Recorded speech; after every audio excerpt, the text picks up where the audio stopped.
نمازی که صحیح میخونه مطابق قرآن و سنت، متوجه هستین؟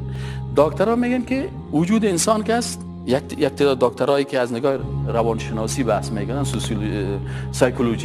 سایکولوژیست ها میگن که انسان که است در وجود ازی امی چارچ های مثبت میگن یا هم تو جمع شدن میگن در فرق انسان، در دماغ انسان، در دماغ انسان یا چارچ های مثبت میگن.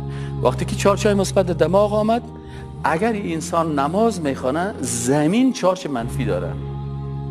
متوجه هستین؟ این حال وقتی که سرت پایین میکنی در زمین، این سر تو چارچ مثبت جمع شده، نه؟ زمین چارچ چی داره؟ پس چارچ مثبت منفی، زمین وقتی که سر در زمین خورد چارچ منفی هم میگیره. پس این دماغ تو از نگاه روانی اعصابت آرام میباشه.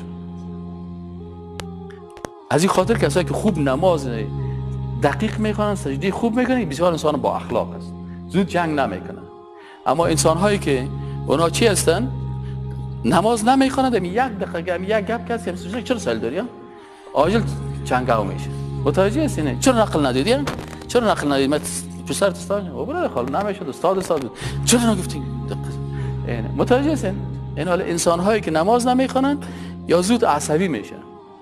چرا چارچ مثبت داره و منفی نداره. صحیح نه؟ انسان هایی که نماز میخونن ولی صحیح سجده نمیکنن، او همین تکلیف برش باقی میمونه. نمیتونه که چی کنه؟ از این خاطر میگه که ان الصلاه تنها عن الفحشاء والمنکر.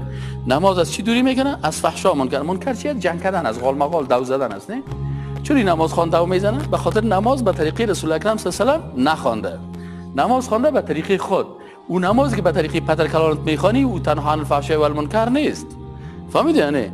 نماز تنها عن الفحشاء ان الصلاه تنها عن الفحشاء والمنکر، او نماز از فحشا و منکر نهی میکنه که او نماز باشه به طریقی که رسول الله صلی الله علیه و سلم.